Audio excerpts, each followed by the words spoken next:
¿Qué tal amigos? Bienvenidos al resumen de noticias del año 2019, un año marcado por grandes acontecimientos. La noticia del año pues fue el cierre del Congreso de la República porque el presidente constitucional del Perú, el señor Martín Vizcarra, determinó que planteaba una segunda cuestión de confianza. Al no otorgársela, pues procede a cerrar el Congreso de la República.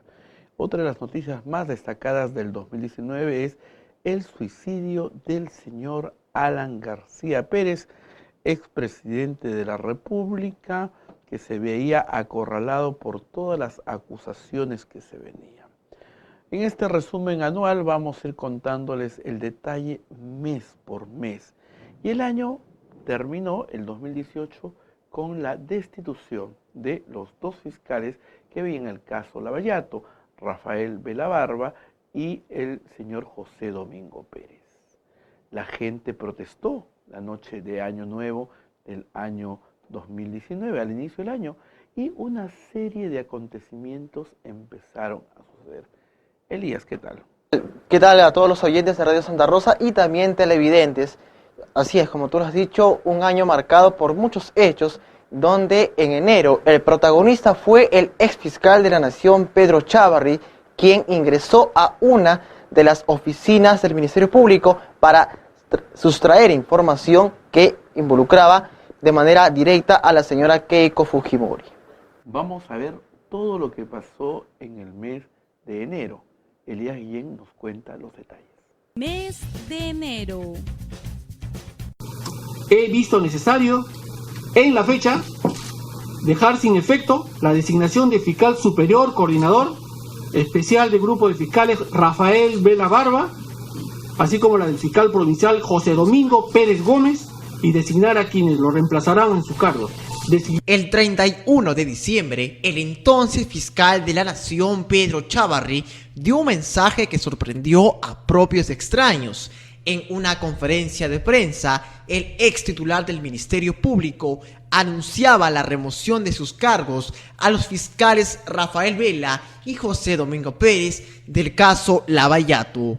Asimismo, Chávarri Vallejos trató de explicar las razones por las que destituyó a los fiscales Rafael Vela y José Domingo Pérez, reemplazándolos por el fiscal superior Frank Almanza y el fiscal provincial Marcial Paucar, quienes solo hicieron actos de presencia y se mantuvieron estáticos.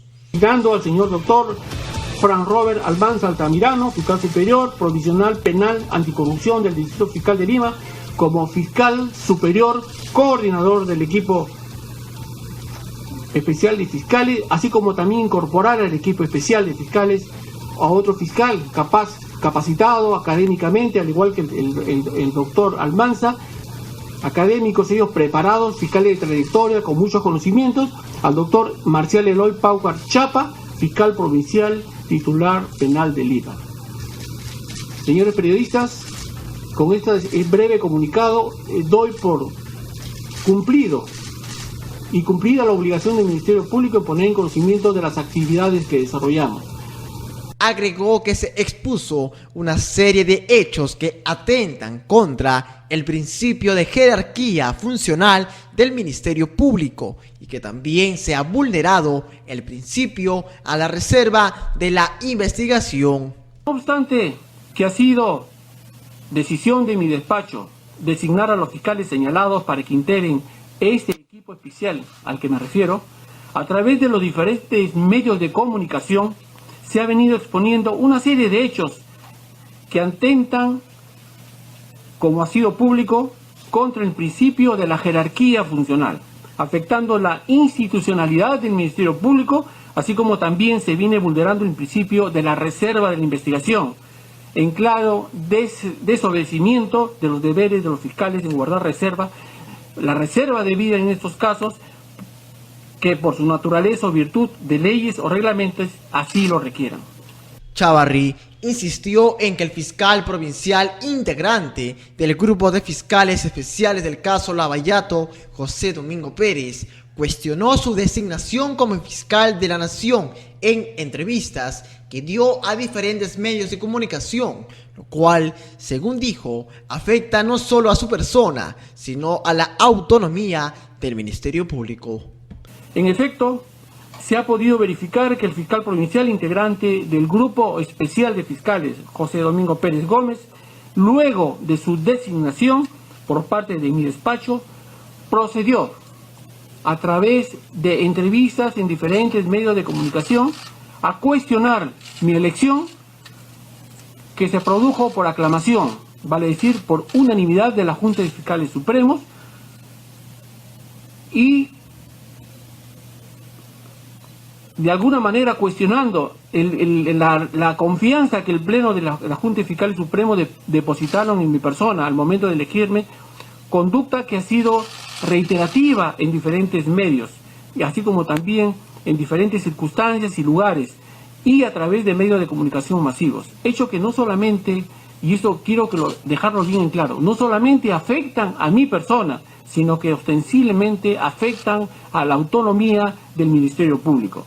Pues con tal proceder ha logrado que diversos sectores de la sociedad y hasta titulares del poder del Estado descalifiquen al titular de la Fiscalía de la Nación e incluso pretendan interferir en la conducción de la institución que se encuentra a mi cargo. Horas más tarde, diversos colectivos marcharon en contra de la decisión del exfiscal de la Nación, Pedro Chávarri. Asimismo, la indignación llegó a casi todas las regiones del país, quienes salieron a las calles a protestar por las remociones de los fiscales del caso Lavallato, Rafael Vela y José Domingo Pérez. El Cusco les apoya, Pérez y Vela, el Cusco les apoya. Fuera, fuera, Chávarri. Fuera, fuera. Perú, te quiero, por eso te defiendo.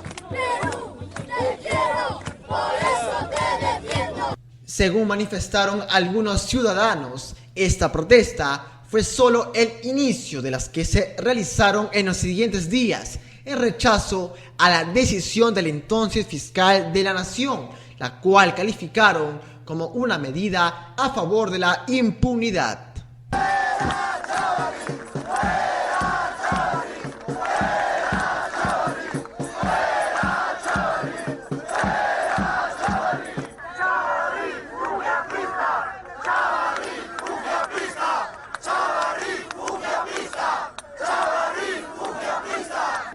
El fiscal provincial Domingo Pérez también se sumó a las manifestaciones y llegó hasta la sede del Ministerio Público ubicada en el Jirón Miró Quesada para resguardar la información que se tenía hasta ese momento relacionado a los casos de personajes políticos peruanos.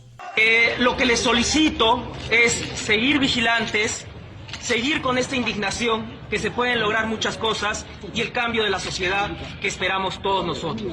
El día de hoy tengo que cumplir una labor y la policía también. Tiene que venir una fiscal o un fiscal penal de turno para lacrar los ambientes, para cautelar y cuidar la documentación e información de los casos de investigación. Yo les suplico, por favor, que sigamos en esta vigilancia, en esta vigilia, y la indignación que la comparto con ustedes. Los manifestantes indicaron que se quedarían hasta la medianoche en conjunto con el magistrado del caso Lavallato para recibir al fiscal de turno para que realice las acciones correspondientes. Vamos a recibir acá a la medianoche haciendo esta heroica vigilia. El fiscal superior Rafael Vela anunció la noche del martes 2 de enero que impugnaría la decisión del fiscal de la Nación, Pedro Chávarri, de apartarlo a él y al fiscal José Domingo Pérez del equipo especial del caso Lavallato.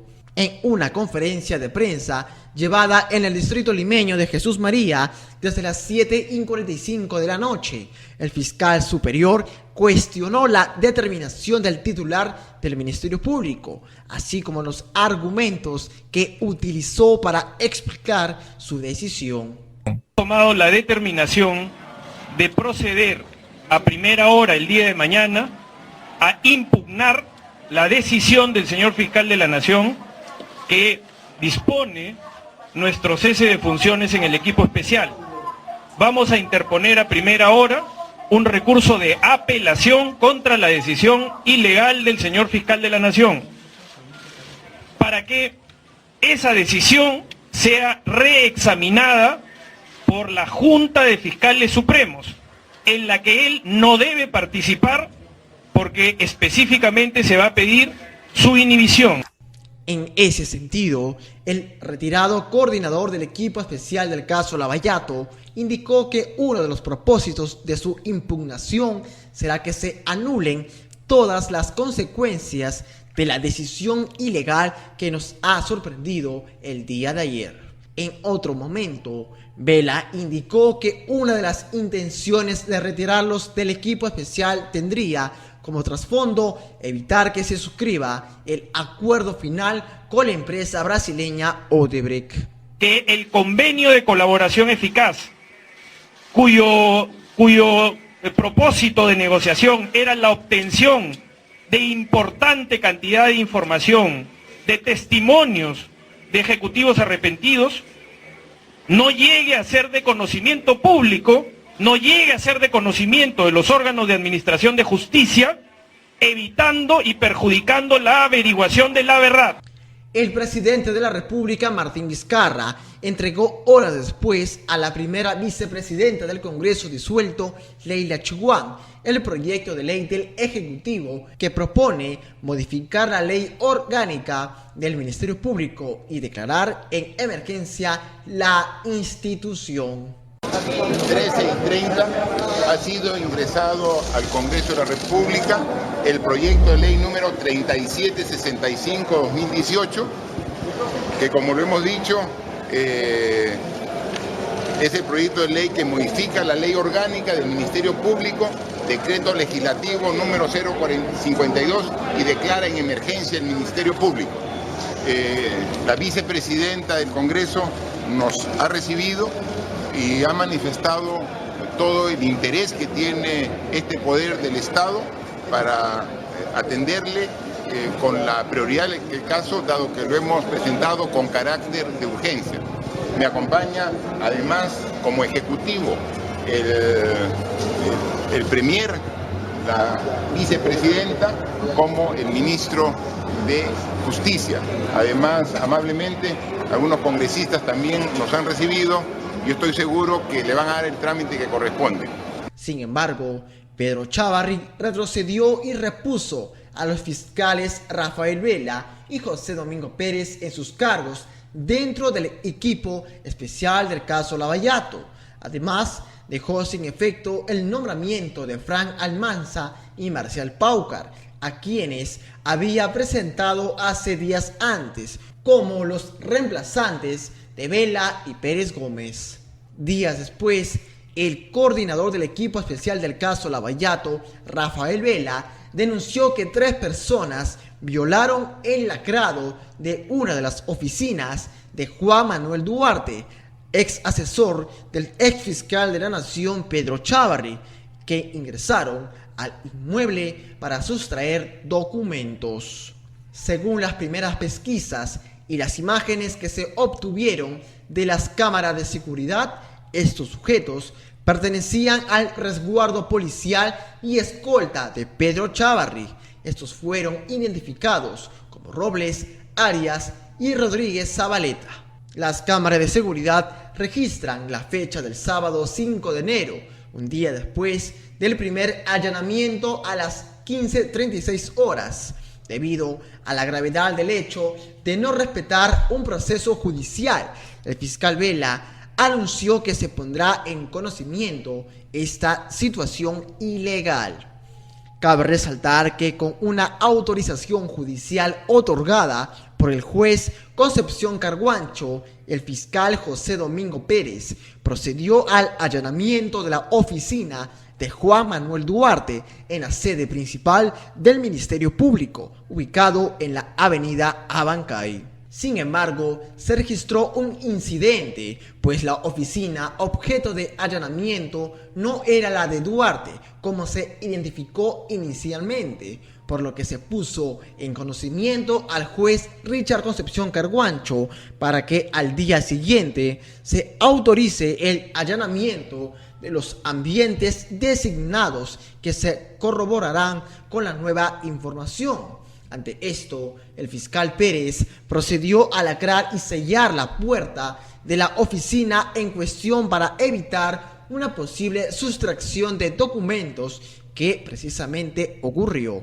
Así lo demuestran las imágenes y el hecho fue calificado de penoso por los fiscales del caso Lavallato. Asimismo, Pedro Chávarri renunció al cargo del fiscal de la Nación luego de reiterados pedidos de la Junta de Fiscales Supremos y ante el anuncio de distintas bancadas por priorizar el trámite de 5 denuncias que éste tenía en la Subcomisión de Acusaciones Constitucionales del disuelto Congreso de la República. El entonces fiscal de la Nación anunció que decidió dar un paso al costado en aras de la autonomía del Ministerio Público y a fin de evitar que otros entes también autónomos se vean igualmente vulnerados inconstitucionalmente. El año 2019 estuvo marcado por muchos temas de corrupción. Corrupción en varios niveles. En el Congreso de la República hemos tenido 3 congresistas que tenían sentencia y a los cuales no se les podía levantar la inmunidad ni para investigarlos. Esto ha generado un malestar en la población y justamente este punto está haciendo a que el próximo 26 de enero vayamos a elecciones congresales. Y sí, en efecto, uno de los casos más sonados es del señor Edwin Donaire. Nuestros compañeros Allenberg Pittman y Luigi Tantalian nos traen los detalles. Mes de febrero. Las noticias más resaltantes del mes de febrero. Juliana Loza, abogada de la lideresa de Fuerza Popular, aseguró que el equipo de fiscales no programó interrogatorios sobre Keiko Fujimori. Ninguna de las diligencias que se han programado en esta semana y en los días siguientes en Brasil para los funcionarios de Odebrecht tiene relación con nuestro caso. La Fiscalía no ha programado ninguna diligencia que tenga que ver en nuestro caso. Ninguna. Por tanto, sí quiero aclarar y evitar cualquier tipo de especulación como se ha venido dando en algún tipo de sector, que a raíz de nuestro caso se quiera pretender obstaculizar o generar algún tipo de diligencia en esta situación, porque simplemente el fiscal no ha programado diligencia alguna relacionada en Brasil para nosotros. Si no, hubiéramos estado presentes. Y dado que se puede consultar sobre aportes de campaña, ¿no cabría la posibilidad que pregunten específicamente por el caso de Keiko Fujimori? De ninguna manera, porque si ese es el objetivo del señor fiscal, tendría que haber cumplido con notificarnos, informarnos y hacernos partícipes de esa diligencia, como ha sucedido en anteriores oportunidades. Recuerde usted que cuando declaró el señor Marcelo Odebrecht, el señor Barata, el señor Migliaccio y el señor Mameri, nos informaron, nos notificaron y participamos ejerciendo el derecho de defensa. La Fiscalía no podrá realizar algún tipo de interrogatorio relacionado a nuestro caso sin antes habernos informado. Jorge Muñoz anunció convenio entre Senami y Chaclacayo para monitoreo climático. Se han hecho 3 cosas el día de hoy. La primera tiene que ver con un adelanto de ayuda humanitaria, porque nosotros ya tenemos un convenio con Chaclacayo donde vamos proporcionando ayuda humanitaria para cualquier eventualidad. Como quiera que queremos estar preparados, es que hoy día se ha dado también un grupo de cosas para este almacén. 2, se ha firmado con Senami y Chaclacayo un convenio para que Senami pueda tener en esta zona aparatos de monitoreo para saber cómo están los temas de clima. Y 3, lo que estamos haciendo ahora, que es justamente un simulacro. Los simulacros tienen una virtud. A veces no son perfectos. Como podemos ver aquí, hay algunas personas que no han subido, otros que se han acatado, pero sirve para tomar nota y para justamente esas personas que creen que los simulacros no tienen tanta importancia, se terminen afiliando a una red de, digamos, de contención, a una red de evitar los riesgos y los desastres como son las inundaciones. Esta es una zona donde fácilmente se puede salir el río y además por la llegada de las quebradas que están en el lugar podría terminar inundada. George Forsyth, se va a venir el operativo en Gamarra y no digan que no se avisó. Nosotros estamos sensibilizando a todos los ambulantes, ya el comunicado, la ordenanza ha salido en todos los medios, estamos haciendo el trabajo de sensibilización, ¿para qué? Para que el día de mañana nos digan, oye, nadie nos dijo. Totalmente falso.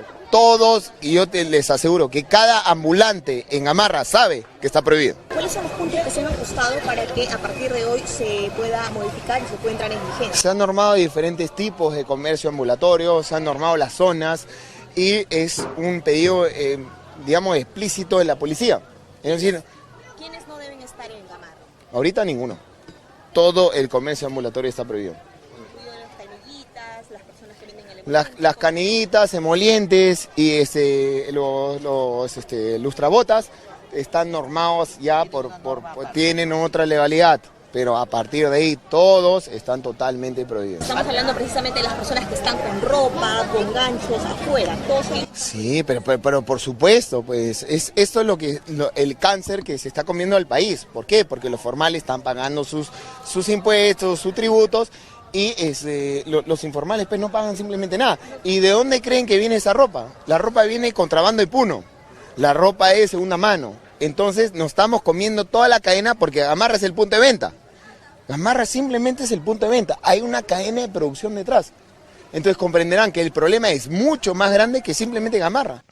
El ex congresista Carlos Tubino insistió en tener una sentencia firme para levantar la inmunidad a Egvin Donaire. Lo que debería comenzar a llamarnos la atención a todos los peruanos es que este juicio tiene más de 11 años. En 11 años el Poder Judicial no ha podido tener una sentencia firme sobre un proceso de posible robo de combustible. Y yo, la verdad que eso, ahí nomás comienza a afectar a toda la ciudadanía, al Poder Judicial. El Poder Judicial a sí mismo, por eso es que se le pide, en lo que recomienda la Comisión de Constitución, que el Poder Judicial debería asegurar que se ha cumplido con el control de convencionalidad y constitucionalidad. ¿Qué significa convencionalidad? Que todos los acuerdos, disposiciones, resoluciones que haya sacado el Poder Judicial no se contradigan con lo que está solicitando. Parlamentario Tubino, en concreto, ¿le van a levantar la inmunidad, sí o no? Nosotros con nuestros votos no sé si el día de mañana otros partidos de repente la reestructuración que se está haciendo de esa comisión tendrá más votos y que le levanten, pero después que no vengan a llorar cuando tengan la misma situación, porque acá no estamos defendiendo a Donaire, estamos defendiendo principios que siempre se han defendido en el Poder Legislativo y ahora no quieren pasar por encima del Poder Judicial. Empresario del Corredor Verde negó tener vínculo con presunto clan de narcotraficantes del Brain. Que yo quiero aclarar, esto a nosotros nos han investigado desde el año 2009. En el año 2009 nos llega una citación para verificar todo el tema sobre un lavado de activo y proveniente de un apellido Muñoz, que lo cual es un apellido de parte de mi familia o de mi esposa, tercero, que es una investigación de Ayacucho, de Brain. Entonces prácticamente no tengo que ver nada por el tema del apellido. Yo soy un empresario, mi empresa ha sido creada en el año 2004. Y lo cual se ha trabajado siempre con el capital propio, con los créditos del banco, y se ha trabajado actualmente estamos trabajando con crédito internacional. Y inclusive los chinos han llegado acá al Perú para hacer una investigación de rutas, para ver la calidad de las calles que tenemos, y lo cual hicimos un convenio y nos aprobaron un crédito de 47 buses, lo cual actualmente estamos pagando el crédito. ¿Conoce usted al señor Rivera Muñoz, alias Jarapucha, pariente de su esposa? Jarachupa. O sea, absolutamente nunca tuve ningún vínculo, nunca. ¿No lo conoce? No lo conozco, ni siquiera hice alguna transacción, nada, absolutamente. No sé de dónde hace esta investigación, en realidad perjudicándome el negocio. Y en el mes de marzo hubo cambios, sobre todo en la Iglesia Católica de Lima. Tuvimos cambios después de 20 años. Monseñor Juan Luis Cipriani Torne, quien había ocupado el Arzobispado de Lima, dejó el Arzobispado de Lima ante la aceptación de su renuncia de parte del Papa Francisco. Así es, y es que el 2 de marzo, Monseñor Carlos Castillo Matasoglio asume el cargo de arzobispo de Lima. Nuestro compañero Jason Hilario nos trae el siguiente informe. Mes de marzo. Estas fueron las noticias más importantes del mes de marzo del año 2019. El viernes 1 de marzo, el presidente Martín Vizcarra anunció que para el 2021 estarán construidos los puentes que colapsaron por el fenómeno del Niño ocurrido en el año 2017, así como otros que quedaron destruidos por el mismo evento climático en el año 1998 y 1983. El sábado 2, el Monseñor Carlos Castillo Matasoglio asumió el cargo de arzobispo de Lima en reemplazo del cardenal Juan Luis Cipriani en una ceremonia que incluyó una procesión de fe entre el RIMAC y el Cercado de Lima. El martes 5, luego de 4 años de investigación, el Ministerio Público presentó al cuarto juzgado de la Sala Penal Nacional del Poder Judicial la acusación fiscal por lavado de activos, asociación ilícita para delinquir y el pedido de 35 años de prisión contra los integrantes del Clan Orellana. El jueves 7, la fiscal peruana Flor de María Vega Zapata recibió el premio Mujeres de Coraje, entregado por la primera dama de Estados Unidos, Melania Trump, en Washington, por enfrentarse a organizaciones criminales dedicadas a la minería ilegal. El viernes 8, el Pleno del Congreso aprobó el levantamiento de la inmunidad al congresista de Fuerza Popular Moisés Mamani, con 76 votos a favor, 0 en contra y 6 abstenciones, para que sea investigado por el delito de tocamiento indebido a una tripulante del vuelo. El lunes 11, el Instituto Nacional Penitenciario informó que el ex dirigente de Fuerza Popular, Jaime Yoshiyama Tanaka, cumplirá 36 meses de prisión preventiva en el establecimiento penitenciario Miguel Castro Castro por el caso Odebrecht. Además, el presidente de la República, Martín Vizcarra, tomó el juramento del nuevo gabinete ministerial conformado por 18 ministros a cargo de Salvador del Solar como presidente del Consejo de Ministros. El jueves 14, el equipo especial de la Fiscalía inició un acuerdo de colaboración con la constructora brasileña OAS, vinculada con los exalcaldes de Lima, Susana Villarán y Luis Castañeda Locio, por el caso Lavallato. El viernes 15, la congresista de Fuerza Popular, Karina Beteta, denunció al presidente de la mesa directiva del Parlamento, Daniel Salaverry, ante la Comisión de Ética por supuestamente haberla agredido verbalmente. El lunes 18, el Ministerio Público informó que la fiscal de la Nación, Zoraida Ábalos, abrió investigación en contra del congresista Roberto Vieira por el presunto delito de tráfico de influencias. Además, la Comisión de Ética Parlamentaria aprobó iniciar una investigación contra el presidente del Congreso, Daniel Salaverry, por presuntamente haber infringido el Código de Ética al entregar informes falsos de actividades que no había realizado. El jueves 21, la congresista Jenny Vilcatoma presentó una denuncia penal contra los brasileños Marcelo Odebrecht, Jorge Barata y otros 33 ex ejecutivos de la constructora brasileña Odebrecht, por su presunta vinculación en actos de corrupción en la construcción del gasoducto del sur. El viernes 22, el Ministerio Público informó que los congresistas Héctor Becerril, Javier Velázquez Quesquén, Carlos Bruz, César Vázquez y Clemente Flores son investigados como presuntos involucrados en actos de corrupción vinculados al caso Los Temerarios del Crimen, por el cual se investigan presuntos actos ilícitos en la Municipalidad Provincial de Chiclayo. El lunes 25, la bancada de Nuevo Perú presenta una denuncia constitucional contra el congresista Roberto Vieira por la presunta comisión de los delitos de patrocinio ilegal y tráfico de influencias por el presunto cobro de $25,000 que habría hecho a un familiar suyo para favorecerlo con un trámite ante el Ministerio de la Producción.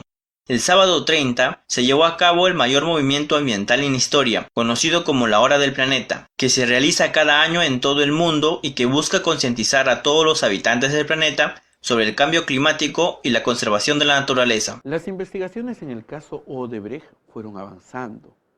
Los testimonios fueron saliendo a la luz. Los colaboradores eficaces empezaron a hablar. Esto hizo que muchos personajes de la política se pongan a temblar. Entre ellos, el expresidente Alan García Pérez, que se vio acorralado, en sus propias palabras, y se vio acorralado por los colaboradores eficaces.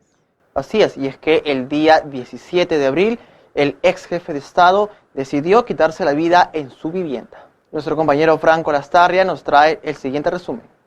Mes de abril. Abril. Abril fue uno de los meses más tensos de 2019 en el Perú. El suicidio del expresidente de la República, Alan García, para no ser llevado a la justicia por casos de corrupción, la captura del también exmandatario Pedro Pablo Kuczynski y la continuación del conflicto de la minera Las Bambas son algunos de los hechos más significativos que destacaron al cuarto mes del año. 1 de abril. Es hallado sin vida en un descampado en Cieneguilla, en las afueras de Lima, Igor García, quien se desempeñaba como asesor del entonces congresista de la República por Fuerza Popular, Héctor Becerril. García, quien presentaba rastros de haber sido golpeado con algún objeto contundente, había sido destituido de su cargo por Becerril un día antes de que su cuerpo fuera hallado. 2 de abril. Es hallado sin vida el religioso inglés Paul Macaulay dentro de la comunidad estudiantil intercultural La Salle, ubicada en el distrito de Belén, región Loreto. Macaulay, perteneciente a la orden religiosa lasallista, era conocido por su defensa del medio ambiente en la zona donde había fallecido. También había sido presidente de la Red Ambiental Loretana y asesor de la Organización de Estudiantes de la Amazonía Peruana. Macaulay era también un defensor de los derechos de los nativos de la Amazonía, donde residió por años.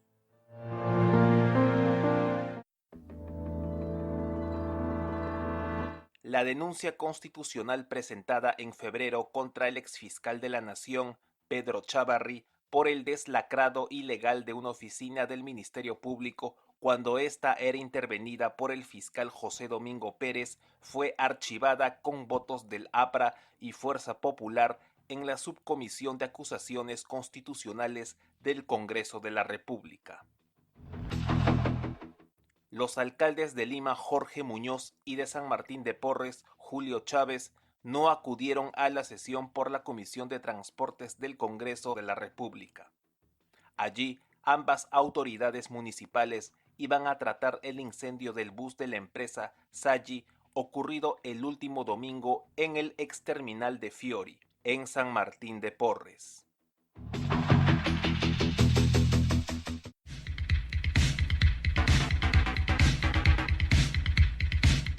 El destacado atleta jamaiquino Usain Bolt llegó a Lima para una campaña promocional de las zapatillas Hybrid de la marca Puma, las cuales se habían comenzado a vender en el Perú a partir del 1 de abril.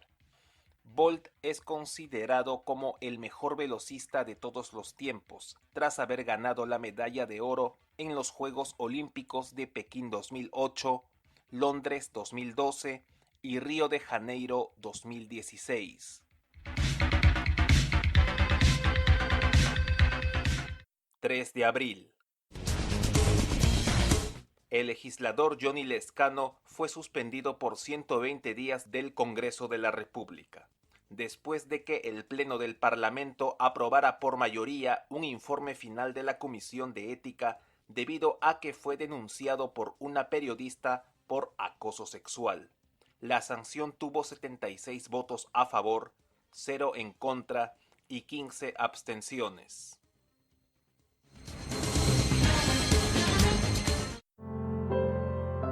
Fallece el antropólogo y sociólogo peruano Julio Kotler, a los 86 años. Kotler fue director e investigador principal del Instituto de Estudios Peruanos y autor de libros como Clases, Estado y Nación en el Perú, Clases Populares, Crisis y Democracia en América Latina, y El Fujimorismo, Ascenso y Caída de un régimen autoritario. 7 de abril. El gobierno y los comuneros de la zona minera Las Bambas llegan a 4 acuerdos.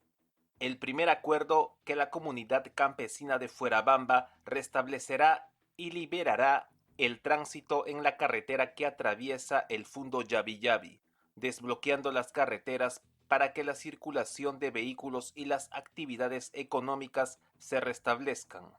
El segundo, que se ponía fin a toda controversia respecto a las actividades en el fundo Yabi-Yabi. El tercero, que la empresa minera Las Bambas asumirá el cumplimiento del empleo laboral de los comuneros de Fuerabamba, en todo aquello que no haya cumplido entre los años 2014 y 2019. Y el cuarto, la revisión de los acuerdos suscritos entre la comunidad y la minera consignados en el documento denominado Compendio de Acuerdos entre el Comité Central de Negociación y la comunidad de Fuerabamba y los representantes del proyecto minero Las Bambas operado por Extrata Cooper, elaborado en 2009. 8 de abril.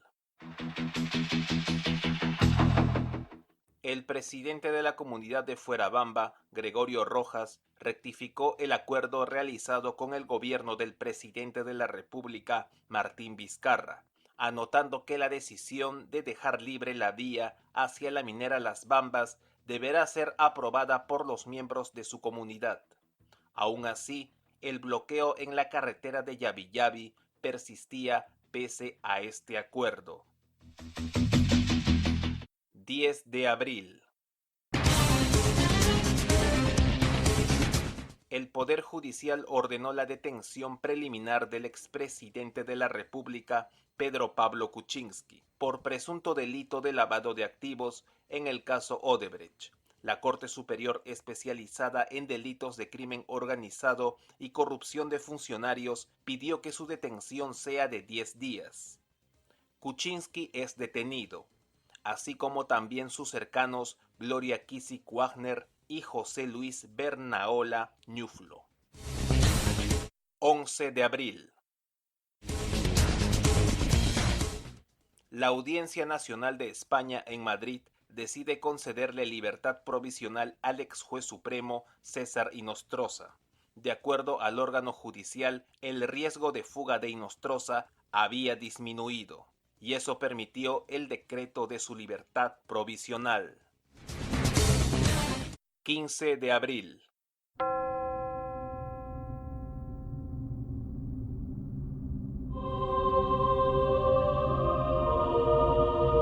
La histórica Catedral de Notre-Dame de París, capital de Francia, sufrió un incendio de gran magnitud.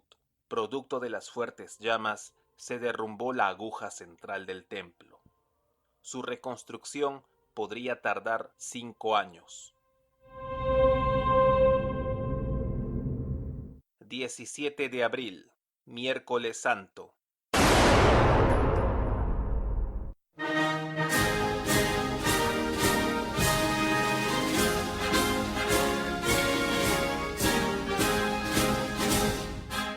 El expresidente de la República, Alan García, se suicida de un disparo de bala de revólver en su cabeza. El 2 veces electo mandatario por el partido Alianza Popular Revolucionaria Americana, APRA, el cual había liderado desde 1978, decidió quitarse la vida mientras las autoridades se disponían a apresarlo por su participación en las actividades de corrupción con la empresa constructora brasileña Odebrecht. Su féretro llegó a la Casa del Pueblo, sede del partido aprista, en la tarde, proveniente del Hospital Casimiro Ulloa en Miraflores, donde había sido trasladado después de dispararse y donde posteriormente había fallecido. 18 de abril, Jueves Santo.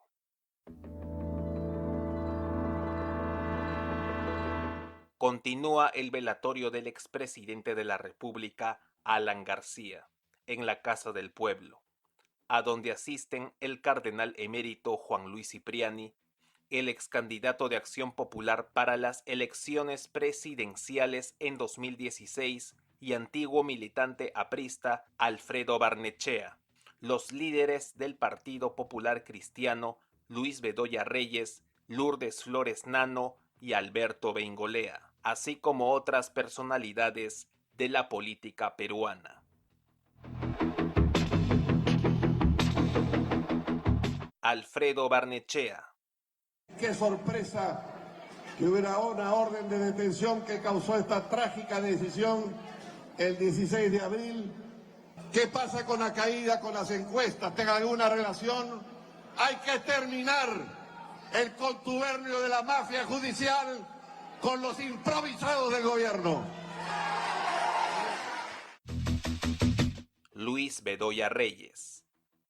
El Perú necesita partidos, pero partidos responsables que asuman su destino como la gran misión que les corresponde. No importa que de partido a partido se discrepe, pero dentro del discrepe, más allá del cambio de opiniones, la unión debe prevalecer. Seguramente Alan mirará con tranquilidad el porvenir de lo que ha dejado. Juan Luis Cipriani. Fue un hombre que hizo mucho bien a mucha gente y creo que Dios todo lo tendrá en su mérito. No es el momento de que salga gente a juzgar, tampoco es el momento de canonizar. Es el momento de una verdad, que en el país se tiene miedo de hablar. Hay que hablar con la verdad.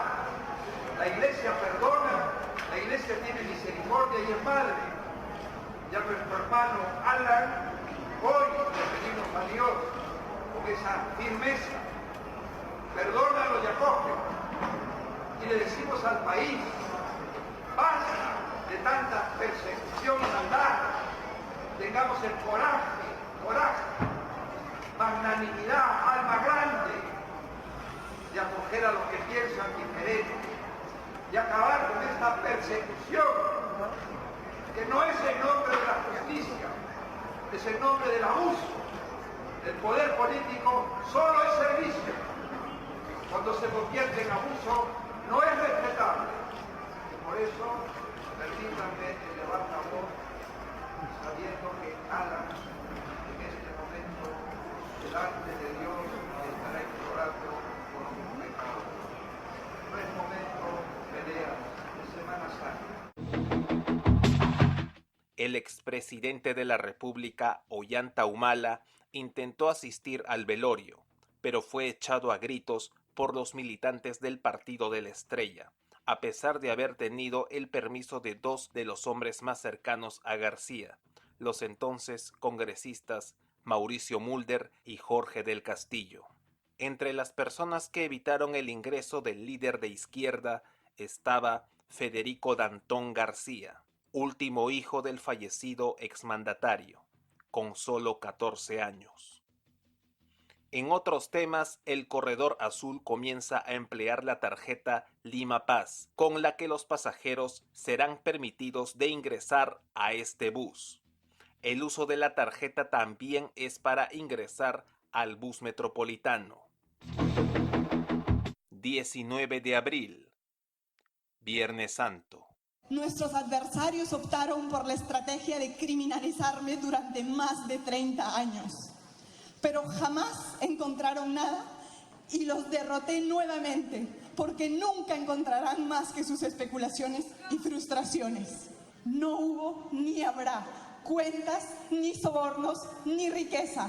La historia tiene más valor que cualquier riqueza material. Otros se venden, yo no. Cumplido mi deber en la política y en las obras hechas en favor del pueblo, alcanzadas las metas que otros países o gobiernos no han logrado, no tengo por qué aceptar vejámenes.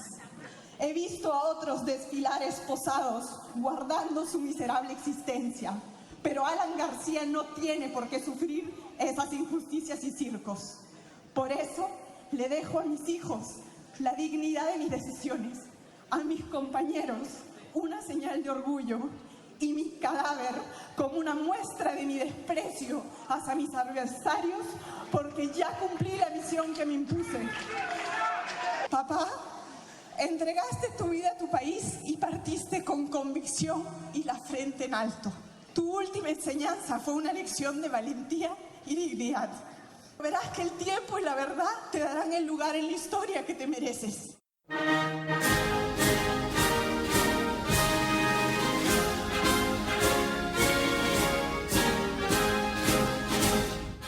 Los restos del expresidente de la República, Alan García, son cremados en el cementerio Mafre de Huachipa, tras una emotiva despedida en la Casa del Pueblo, en la que destacó la lectura de la carta de despedida de García por parte de su hija y tras el recorrido de ahí, en modo de procesión, del féretro del exmandatario por algunas calles del centro de Lima por parte de militantes apristas. Por su parte, Federico Dantón García, el menor de los hijos del malogrado político, había firmado su militancia en el partido aprista sobre el féretro de su padre, poco antes de que éste sea llevado desde la Casa del Pueblo hasta el cementerio.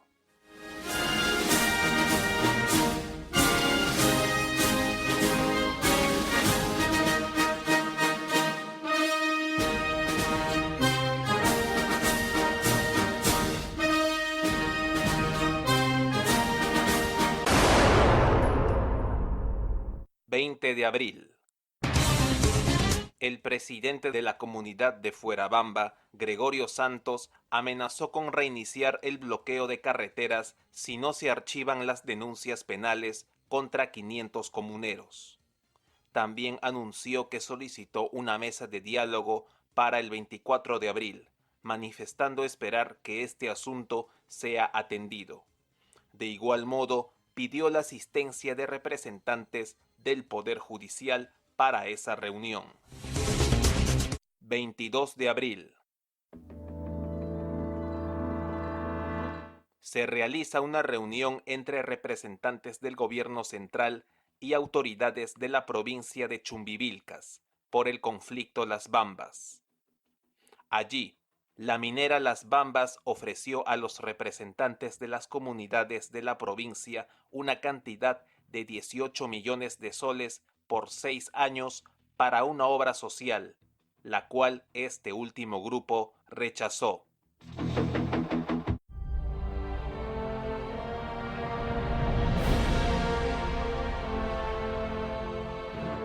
La cinta Avengers Endgame se estrena en los cines de todo el mundo. La cinta de la franquicia de la compañía Marvel cuenta la aventura final de la Liga de Superhéroes compuesta por Iron Man, o el Hombre de Hierro, el Increíble Hulk, Thor, el Capitán América, Spider-Man o el Hombre Araña, entre otros. Antes de concluir la semana de su estreno, la película recaudaría $258 millones solo en Estados Unidos y 644 millones en total alrededor del mundo.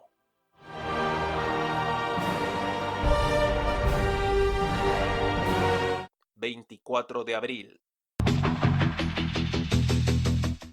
El diálogo entre los dirigentes de la comunidad de Chalhuahuacho y representantes del Poder Judicial, del Poder Ejecutivo, la Fiscalía y el Poder Judicial se retoma en la mesa Justicia y Derechos Humanos para resolver el archivamiento de las denuncias penales contra los comuneros de la provincia de Cotabambas y la liberación de los asesores legales en la comunidad de Fuerabamba, Frank y Jorge Chávez Sotelo, todo en el marco del conflicto entre el gobierno y los pobladores de la zona minera Las Bambas. 28 de abril. Se realizan las elecciones legislativas en España, en las cuales resultó victorioso el Partido Socialista Obrero Español, PSOE, que obtuvo 123 de 350 escaños representando a la mayoría parlamentaria. Sin embargo, algo que sentó precedentes fue el ascenso del ultraderechista partido político Vox, el cual, a pesar de haber ganado 24 escaños, obtuvo la tercera mayoría por detrás del PSOE y el derechista Ciudadanos, relegando más bien al conservador Partido Popular. 29 de abril. La Sala Penal Permanente de la Corte Suprema de Justicia ratificó la condena de 5 años y medio de prisión efectiva contra el entonces congresista de la República, Edwin Donaire, por haberse apropiado ilícitamente de combustible en el interior del ejército cuando era general de esta institución militar en 2006. 30 de abril. En Venezuela se da en su capital Caracas la Operación Libertad, liderado por el presidente del Parlamento, Juan Guaidó, para sacar a Nicolás Maduro del gobierno.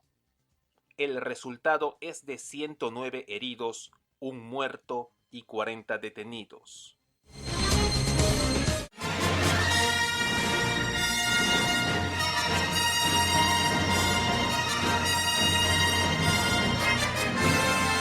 Fallece en Texas, Estados Unidos, el actor inglés Peter Mayhew, conocido por haber interpretado a la criatura peluda Chewbacca, personaje de la franquicia de Star Wars o Guerra de las Galaxias.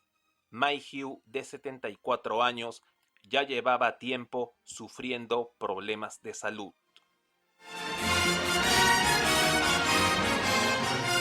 Franco Lastarria, Radio Santa Rosa. Los actos de corrupción siguieron saliendo a la luz y el tema de la exalcaldesa Susana Villarán fue uno de los más fuertes por las coimas que había recibido. Así es, y la exalcaldesa de Lima actualmente cumple prisión preventiva. Nuestro compañero César Martínez nos trae el resumen de mayo. Mes de mayo. Resumen del mes de mayo. El 1 de mayo del 2019 se celebró en varios países del mundo el Día Internacional de los Trabajadores. Es una fecha que reivindica y da homenaje a los mártires de Chicago, quienes marcharon para que se establezcan mejores condiciones laborales y la jornada de las 8 horas de trabajo quede vigente hasta hoy. Fueron sindicalistas anarquistas ejecutados en Estados Unidos por participar en las marchas masivas que se iniciaron el 1 de mayo de 1866. Sin embargo, ahora es una fecha que celebra a todos los trabajadores en general. El día 2 de mayo se conmemoró el Día del Combate del Callao, o también conocido el Combate del 2 de mayo de 1866. Fue un enfrentamiento en aguas de este puerto peruano entre una escuadra de la Armada Española al mando del almirante Casto Méndez Núñez y de las defensas del Callao, bajo mando del entonces jefe supremo de la República del Perú, Mariano Ignacio Prado, en el transcurso de la Guerra Hispanoamericana. En esta batalla se tuvo como a héroe nacional a José Gálvez. 25 de mayo. La lideresa de Fuerza Popular, Keiko Fujimori, pasó su primer cumpleaños en prisión en momentos en que intentó preservar su capital político y acabar con las divisiones internas de su partido. La hija mayor del igualmente encarcelado expresidente Alberto Fujimori cumplió 44 años encerrada bajo prisión preventiva por 36 meses, inculpada en el escándalo de sobornos y aportes de campaña de la constructora brasileña Odebrecht. 26 de mayo. Un terremoto de magnitud 8 se sintió la madrugada del 26 de mayo a las 2:41 de la mañana. A 60 kilómetros al sureste de Lagunas, Alto Amazonas, Loreto. Dicho sismo se caracterizó por tener gran alcance y larga duración. De acuerdo Al informe del Instituto Geofísico del Perú, el movimiento tuvo una profundidad de 135 kilómetros y tuvo una intensidad de grado 5 y 6, donde se sintió en Ecuador, Colombia y Brasil. Y el 30 de mayo detienen a Susana Villarán por 18 meses involucrada en el caso Odebrecht. Quedar en este marco de un caso que es tremendo. ¿Sabe que es probable que la manden al penal de mujeres de todas maneras? Claro que sí, yo lo sé. ¿Y está preparada para eso ya? He estado preparada para eso hace mucho tiempo. En el mes de junio, los alcaldes de Lima siguieron en problemas. El señor Luis Castañeda Locio, que se caracterizó por no dar ninguna declaración ni hablar de ninguno de los casos de corrupción, se vio envuelto en serísimos problemas. Y así es porque el Poder Judicial dictó impedimento de salida del país para el exalcalde de Lima. Nuestro compañero César Cueto nos amplía los detalles del mes de junio. Mes de junio. El 3 de junio, el Poder Judicial dictó 12 meses de prisión preventiva y una orden de captura contra el ex juez supremo César Inostroza, quien salió del Perú en el mes de octubre del año 2018 a través del control binacional de Tumbes.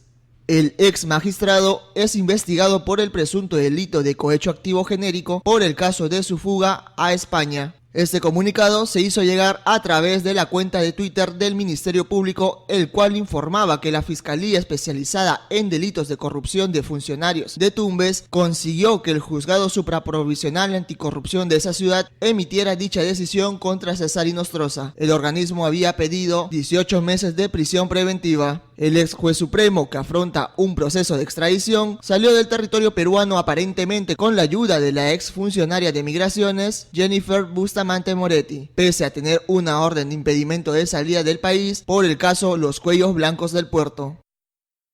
El 6 de junio, la Corte Superior de Justicia de la Libertad admitió a trámite la acción de amparo presentada por Daniel Salaverry luego de que la Comisión de Ética aprobara el informe final que recomienda su suspensión durante 120 días.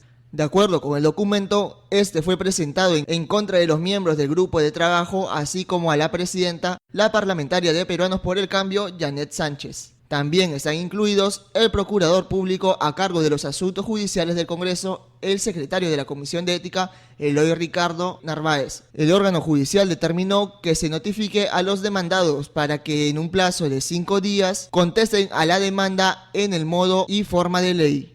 El 12 de junio, la segunda sala penal de reos libres de la Corte Superior de Justicia de Lima declaró improcedente un habeas corpus presentado a favor de Keiko Fujimori contra los jueces superiores César Saguanay, María León, Iván Quispe y Richard Concepción Carguancho. El recurso fue presentado por Sachi Fujimori, hermana de la lideresa de Fuerza Popular, que argumentaba que los magistrados vulneraron el derecho a la libertad personal de Fujimori Gucci. La segunda sala penal también ratificó la resolución que declaró improcedente un habeas corpus contra el juez Richard Concepción por presunta vulneración a los derechos de defensa de Keiko Fujimori. Como se recuerda, Keiko Fujimori permanecía detenida en el penal anexo de mujeres en Chorrillos desde el 31 de octubre del 2018 por obstrucción a las investigaciones que le sigue la Fiscalía de Lavado de Activos. Asimismo, la Fiscalía investiga a la líder fujimorista y una decena de colaboradores, a quienes acusa de lavar 1.2 millones de dólares provenientes de fondos ilícitos de la empresa Odebrecht para la campaña presidencial del año 2011. Según las investigaciones, Keiko Fujimori lidera una organización criminal al interior de su partido Fuerza Popular. El Ministerio Público solicitó al Poder Judicial 8 meses de impedimento de salida del país contra el exalcalde de Lima, Luis Castañeda, como parte de las investigaciones que se le siguen por presuntamente haber favorecido a la constructora brasileña OAS con la concesión del proyecto Línea Amarilla. La solicitud fue presentada por el fiscal Carlos Puma Quispe, de la Fiscalía Provisional del Cuarto Despacho del Equipo Especial de la Fiscalía Supraprovisional Corporativa especializada en delitos de corrupción de funcionarios. La medida también comprende al ex parlamentario José Luna Gálvez, los ex funcionarios municipales Giselle Segarra, Jaime Villafuerte, Bruno Luchetti y Martín Bustamante. El Ministerio Público los investiga por el presunto delito de colusión y negación incompatible, además de lavado de activos y en contra del Estado. La sala que analiza la solicitud es el Juzgado de Investigación Preparatoria del Sistema Nacional Especializado en Delitos de Corrupción de Funcionarios. Como se recuerda, de acuerdo a una tesis fiscal, Castañeda y los exfuncionarios mencionados habían favorecido a la empresa brasilera OAS para que modifique el contrato de concesión del proyecto Línea Amarilla y del proyecto Río Verde. Precisamente por este caso, según un medio local, el expresidente de la constructora brasilera dijo a los fiscales del equipo especial Lavallato, Carlos Pumaquispe y Milagros Salazar Paiva, que Castañeda le solicitó no firmar la ejecución del proyecto Río Verde o lo cancelaría cuando iniciara su gestión en el año 2014. Asimismo, un colaborador eficaz dijo que Piñeiro buscó a Castañeda mediante la gerenta de inversión privada de la Municipalidad de Lima, Giselle Segarra, pues consideraban que el exalcalde tomó de forma personal que OAS aceptara los cargos planteados por la gestión de Susana Villarán al proyecto original de Línea Amarilla. El tradicional discurso de fiestas patrias el 28 de julio tuvo un remesón en todo el país. El presidente de la República, presentado ante el Congreso de la República, dio el mensaje a la nación. Y en este mensaje anunció el adelanto de elecciones. Vamos a ver a continuación el informe de nuestros compañeros Fiorella Ramírez y Jesús Livia en torno al mes de julio. Mes de julio. Me dirijo al país al cumplir un año y 4 meses al frente del gobierno. Hay gente que está remando en sentido contrario y que no quiere ver un país renovado. Cero impunidad, cero blindaje y no más corruptos en el Poder Judicial. Es inadmisible que alguien solo por ser congresista no pueda ser juzgado.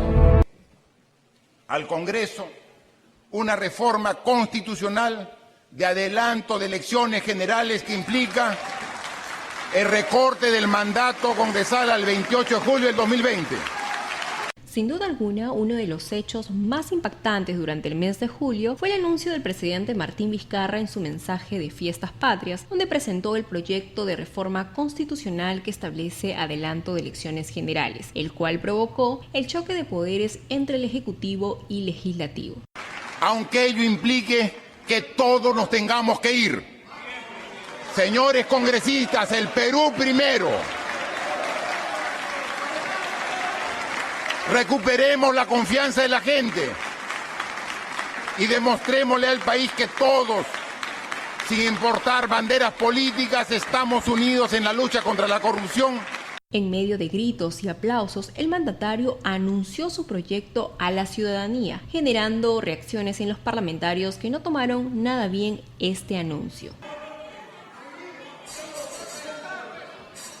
marcando así un después luego de la emisión del mensaje, el cual terminó con la disolución del Congreso de la República.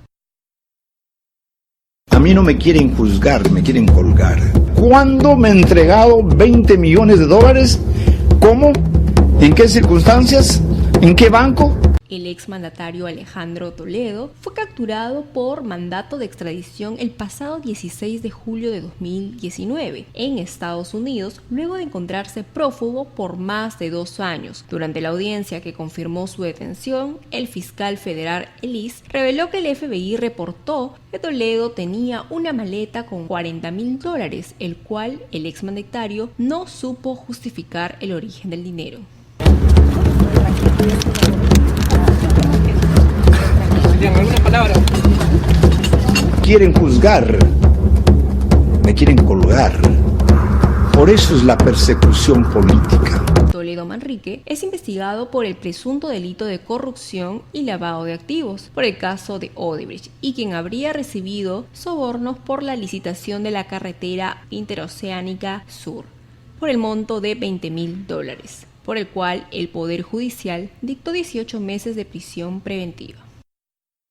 El pasado 23 de julio se revelaron nuevos audios del año 2018, donde el juez supremo Jorge Castañeda, quien es uno de los 5 miembros de la Sala Penal Permanente de la Corte Suprema, mantiene una conversación telefónica con el ex juez supremo César Inostroza para solicitar una reunión, pero cuidando algunos detalles del tema. En un primer audio, registrado en mayo de 2018, se escucha al entonces juez Jorge Castañeda, quien llama al presunto líder de los cuellos blancos del puerto y en un tono amical solicita una reunión en horario de trabajo para hablar sobre un tema que no se especifica.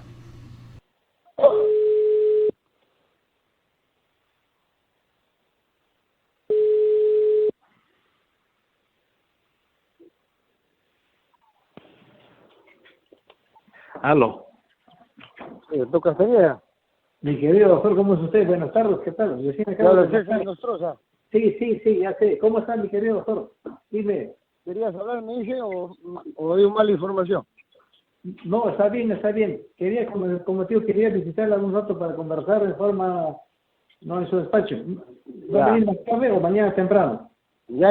Sobre uno de los casos que hemos votado es otra cosa. No. Es un otro tema. Ya. No te preocupes. Mañana mañana nos vas a ayudar porque Aldo Figueroa se está yendo a una comisión con el presidente. Y después te llamamos para que complete sala. Ya. Ok, ya está bien. Listo. Ya, listo. Gracias. Cuídate. Chao.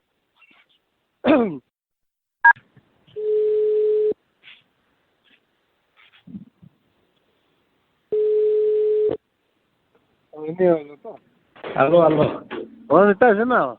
Yo estoy saliendo ya. Estoy en la República, en la avenida.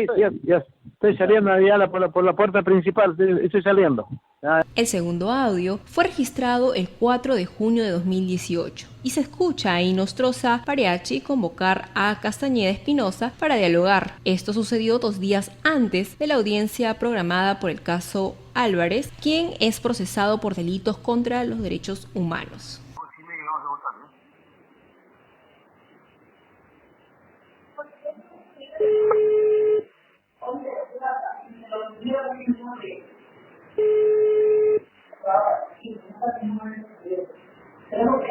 Bien. Sí, hola. Estamos. Doctor, amigo, ¿estás ocupado? Sí. Cuando pueda, bien, quiero ver contigo. Cuando pueda. Ya. Ok. Hecho. Según la investigación del fiscal Sánchez, César Inostroza pretendía llegar a la presidencia del Poder Judicial para conseguir y buscar apoyo político de Keiko Fujimori.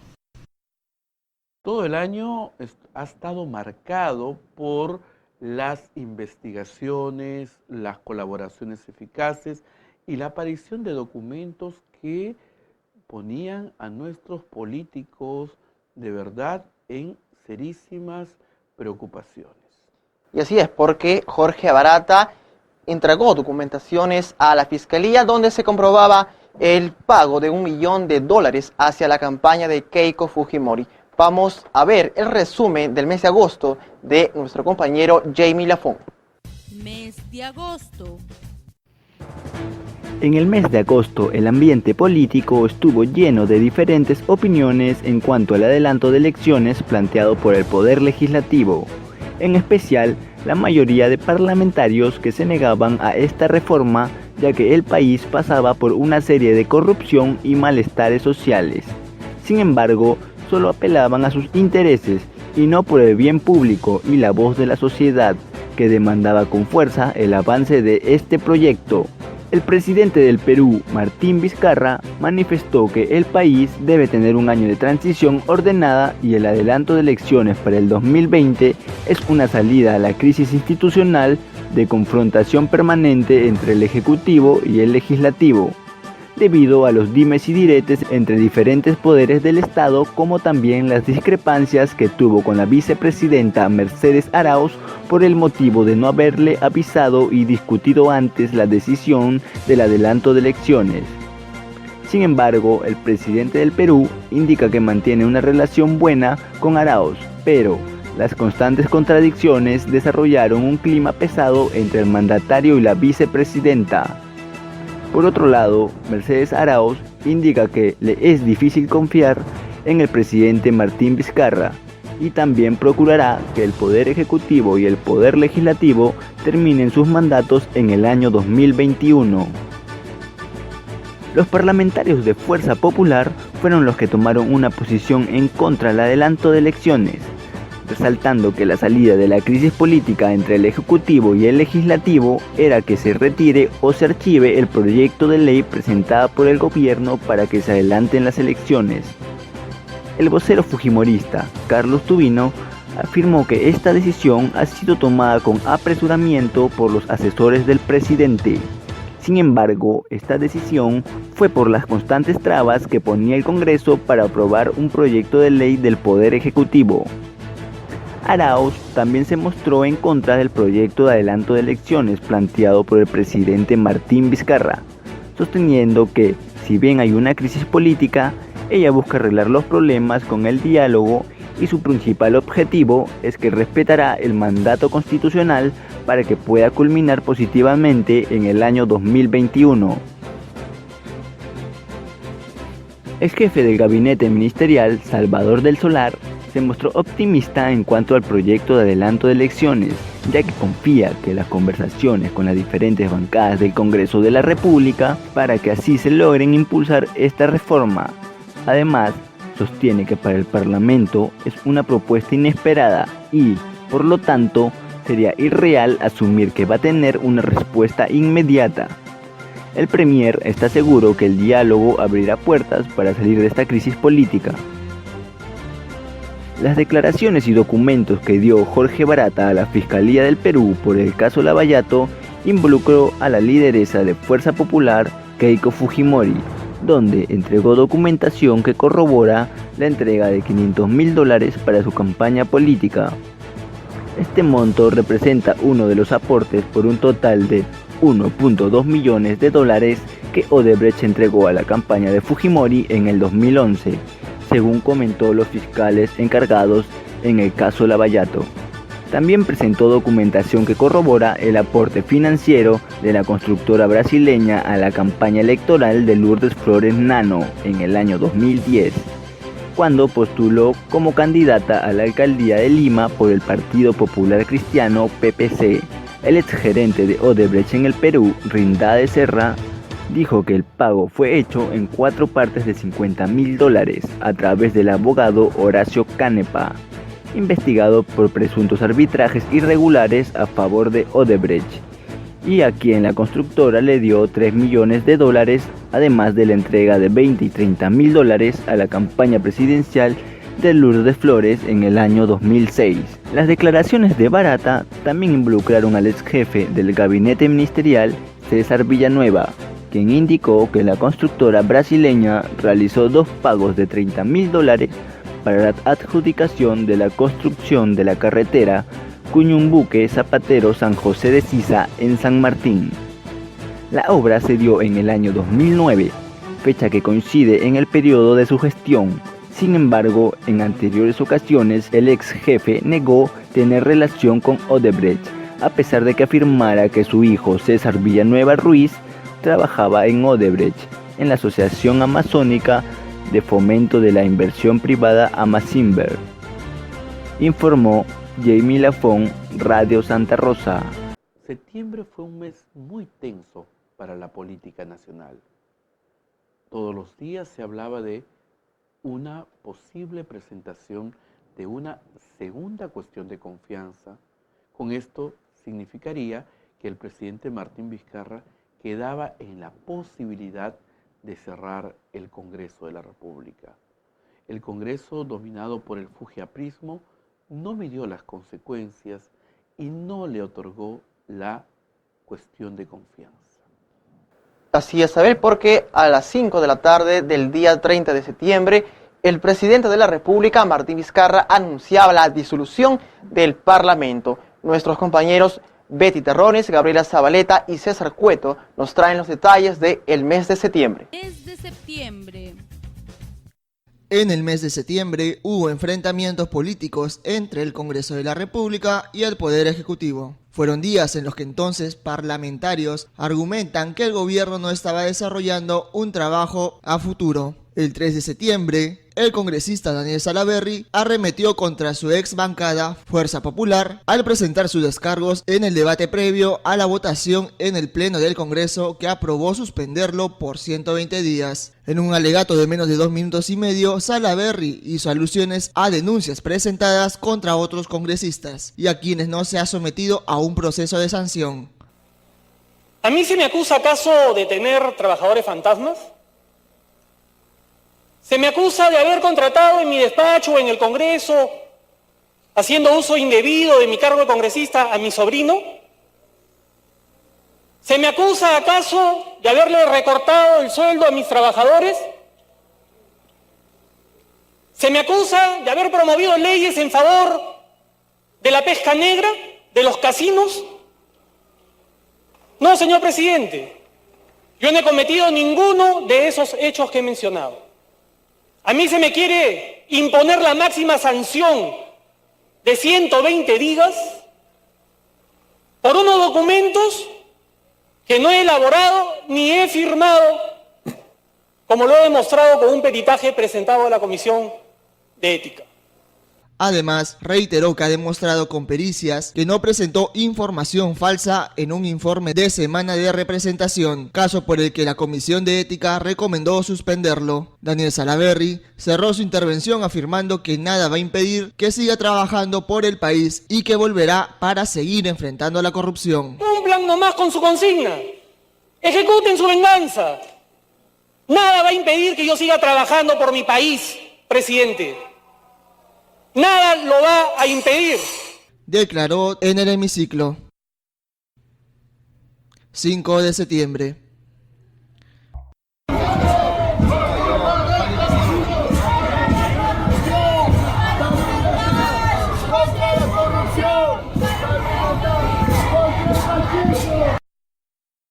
Que se vayan todos. Es así como han denominado a esta marcha que se llevó a cabo el día de ayer 5 de septiembre, siendo el punto de encuentro en la Plaza San Martín a las 5 p.m., con el motivo de exigir el adelanto de elecciones que nuestro presidente Martín Vizcarra había propuesto con la finalidad de renovar a los 130 congresistas. Las avenidas principales en donde se pudo manifestar este suceso fueron por la avenida Wilson, seguido por la avenida Grau, continuado por la avenida Bancay, siendo finalizado en el Fortis del Ministerio Público, aproximadamente 8 p.m. Nuestras autoridades estuvieron al tanto de la seguridad de nuestros ciudadanos para que se evite cualquier enfrentamiento con los manifestantes. No solo nuestra ciudad de Lima presenció esta marcha, a ello también se le suman regiones del norte del país, quienes también protestaron, como en el departamento de Lambayeque, Piura y Ancash, acompañado de organizaciones, universitarios, civiles y de los mismos pobladores que la habitan. Durante su recorrido, utilizaron banderolas, pancartas y nuestra bandera nacional, sin faltar las protestas que hacían durante su recorrido. 22 de septiembre. Las renuncias de 5 bancadas que integraban la Comisión de Ética del Parlamento se ha visto inmerso en una serie de dudas de cómo se está manejando dicho grupo. No respetar acuerdos entre voceros y la mayoría de fujimoristas junto a sus aliados son algunas de las razones por el desacuerdo entre bancadas por dicho grupo. Creemos que el fujimorismo ha convertido la Comisión de Ética en un arma contra sus adversarios y en una herramienta de blindaje contra o hacia sus amigos. Entonces, estas 5 bancadas que estamos acá presentes, lo que creemos es que no podemos legitimar esa dinámica. Tras esta última declaración, mencionaré algunos casos que llamaron la atención de cómo se sanciona con celeridad y lentitud a algunos parlamentarios. Otros llegan a ser archivados o denegados por voto en dicha comisión. El congresista de Fuerza Popular, Héctor Becerril, quien fue denunciado por presuntamente haber influenciado en la elección de Julio Gutiérrez para llegar a obtener un cargo en el desaparecido Consejo Nacional de la Magistratura, fue anulada dicha denuncia en ética por voto mayoritario. En tanto, Carlos Brus, quien no tiene un grupo político, fue denunciado por colocar resguardo policial a uno de sus restaurantes y fue sancionado por 60 días a la siguiente semana. De igual forma, Daniel Salaverry, quien es opositor de Fuerza Popular, fue sancionado por 120 días por haber falseado en su semana de representación, pese a mostrar peritaje donde dicho documento de su semana es falso. 23 de septiembre. En la reunión de la Comisión de Venecia, la bancada de Fuerza Popular buscó interponer la propuesta del Ejecutivo sobre el adelanto de elecciones para analizar el proyecto de ley 4637.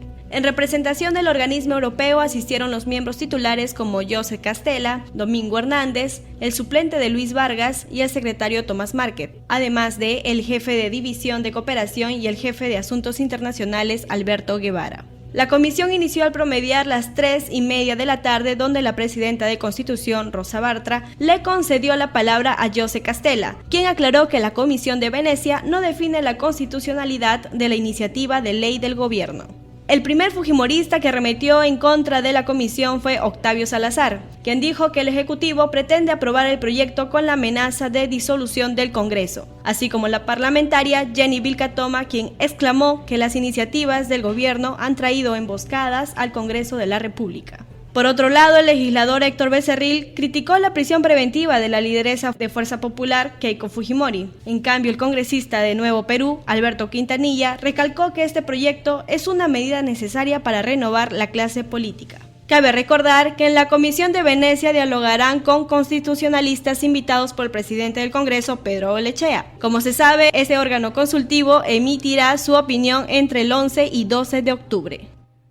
Sin duda alguna, el hecho que trascendió en el medio local e internacional fue la disolución del Parlamento Nacional que se dio el 30 de septiembre del presente año, mediante el Decreto Supremo número 165/2019, al haber considerado que el Congreso de la República denegó fácticamente una cuestión de confianza planteada por el entonces presidente del Consejo de Ministros, Salvador del Solar.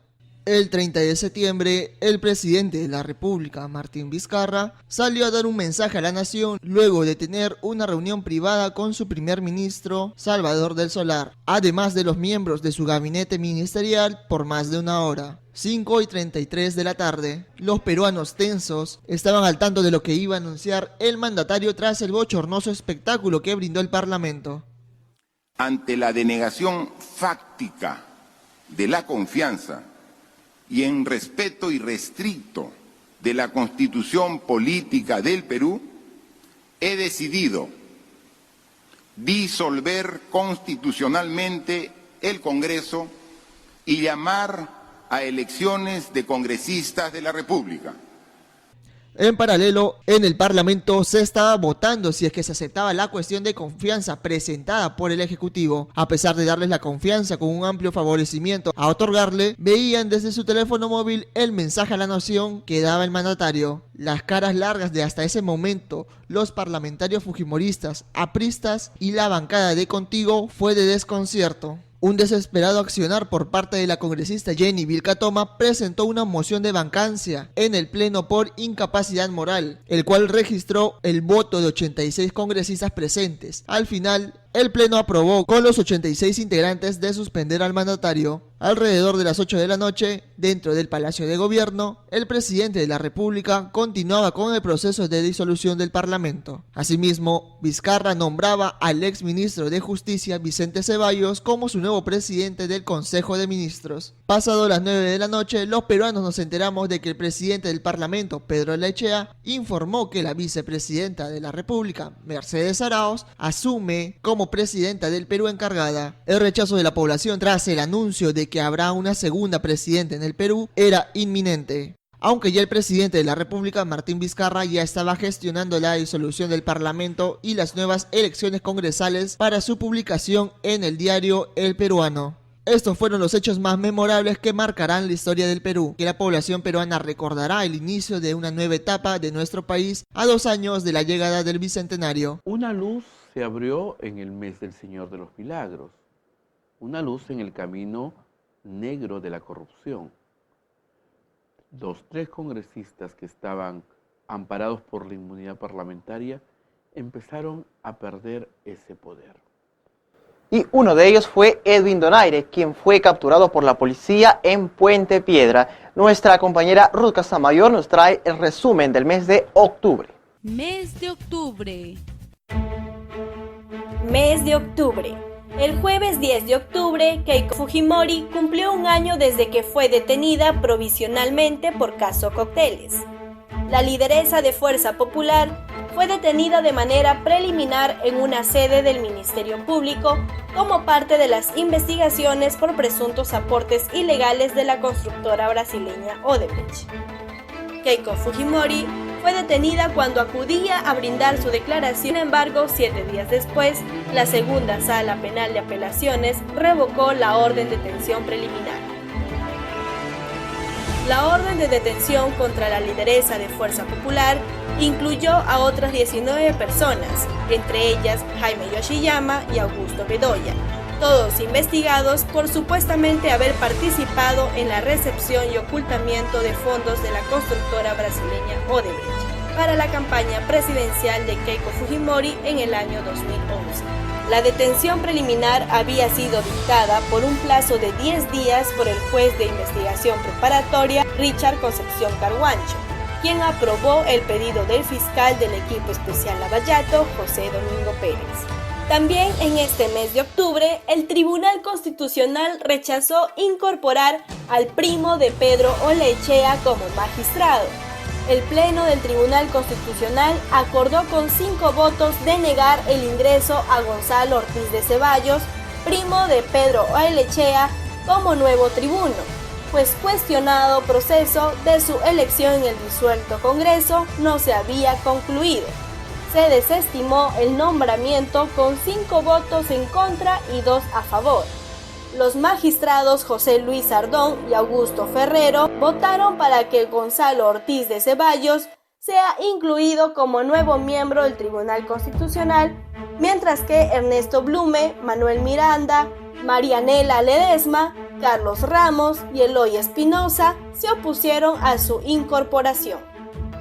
Pues cabe recordar que Pedro Ollechea envió un documento al Tribunal Constitucional mediante el cual solicitó que su primo sea nombrado como magistrado. Pidió que el nombramiento sea en reemplazo del miembro del Tribunal Constitucional de menor colegiatura, que es Eloy Espinosa Saldaña. Además, el 28 de octubre fue el recorrido de la procesión del Señor de los Milagros. En medio de un mar de fieles, el 28 de octubre la imagen del Señor de los Milagros salió a las 6 de la mañana del monasterio de las Hermanas Nazarenas, en el centro de Lima, para cumplir con su cuarta procesión del año. La procesión partió a las 6 de la mañana y recorrió las avenidas Tacna, Nicolás de Piérola, Girón Cañete y la avenida Alfonso Ugarte. En este trayecto, el Cristo de Pachacamilla visitó el Hospital Arzobispo Loaiza y el Hospital de San Bartolomé y recibió el homenaje de los trabajadores de la empresa Editora Perú. Finalmente, a fines del mes de octubre, Edwin Donaire, el ex congresista, fue capturado en Puente Piedra. El ex parlamentario fue detenido por la Policía Nacional del Perú tras permanecer casi 6 meses prófugo de la justicia. Su detención se realizó a las 7:55 de la noche en la avenida Buenos Aires, cerca de la Plaza de Armas de Puente Piedra. Fue capturado cuando salía a hacer una llamada desde un teléfono público en una tienda, cuando se encontraba solo, y fue detenido por los agentes de la policía. Después Donaire fue trasladado a la sede de la División de Requisitorias y luego fue puesto a disposición del Poder Judicial.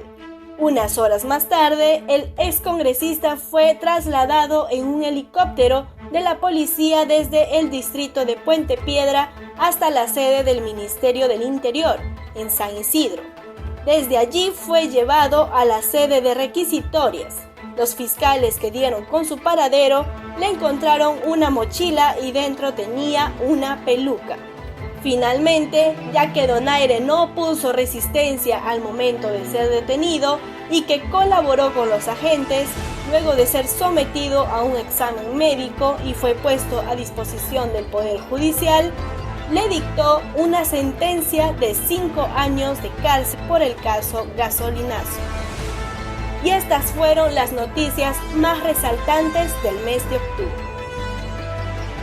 La principal noticia del mes de noviembre fue la excarcelación de la señora Keiko Fujimori después de haber pasado 1 año con 3 meses en el penal de Santa Mónica.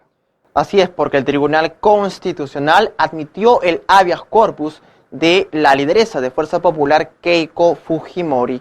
Vamos a ver el informe de nuestras compañeras Stephanie Uceda y Andrea Pulgar en torno al mes de noviembre. Mes de noviembre. Noviembre ha sido un mes difícil y complejo para la política en nuestro país, como también en otros países. El 4 de noviembre tuvo como noticia de apertura los audios que revelan donde fiscales y Martín Belaúnde coordinaron versión ante la justicia sobre el caso Lavallato. El empresario Martín Belaúnde Locio protagonizó nuevos audios en los que asegura que el fiscal Germán Juárez buscó que le otorguen detención domiciliaria. Estos audios fueron grabados desde el penal Castro Castro, donde el empresario cumple prisión preventiva. En el audio se escucha a Belaúnde Locio hablar con un interlocutor, a quien menciona que tienen por los huevos al fiscal Germán Juárez. Además, dijo que no firmará ningún documento hasta que le aseguren estar en su casa. Belaúnde Locio asegura que el fiscal Germán Juárez siempre quiso ayudarlo, pero el fiscal Chirre se opuso a la entrega del beneficio de prisión domiciliaria. Luego de la difusión de los audios y conversaciones, el fiscal del equipo especial Lavallato manifestó que el procesado no es considerado como colaborador eficaz y que en ningún momento ha buscado redireccionar algún testimonio. El 11 de noviembre, en el ámbito internacional, el expresidente del Estado Plurinacional de Bolivia, Evo Morales, renunció a su cargo tras un informe de la Organización de los Estados Americanos, el cual reveló ciertas irregularidades en el proceso electoral. Renunciar a mi cargo de presidencia. ¿Por qué decidí esta renuncia? Para que Mesa y Camacho no sigan persiguiendo a mis hermanos.